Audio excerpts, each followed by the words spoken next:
最新的消息，咱要来看台湾甲美国买的108台 M1A2T 的战车，头一批38台昨昏时已经载来到台北港。今仔日透早开始，会由拖帮车载去陆军装甲兵训练指挥部。国军甲美国买的108台 M1A2T 战车，第一批38台，15透早由长营会员载到台北港。15半暝，码头的起重机开始落货。拖帮车1点钟一批，分做4批，载到新竹湖口的陆军装甲兵训练指挥部。这是国军伫咱30年了，再一面接种新战车，目的是要强化北台湾的防卫能力。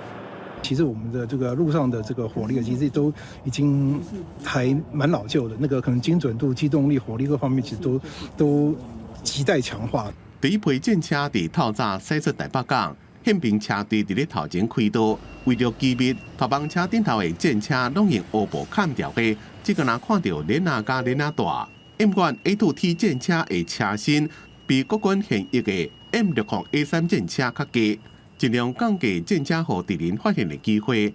伫咧城镇作战地形较复杂，车身若较低，要通过桥卡或者是建筑物的时阵，机会就较大，增加作战运用的弹性。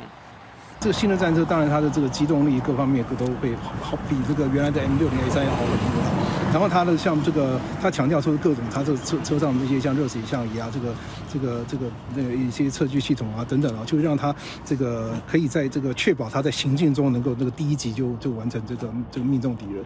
这批战车分做4批载离台北港，沿西滨快速道路，伫今仔日透早载到伫新竹湖口的陆军装甲兵训练指挥部。记者综合报道。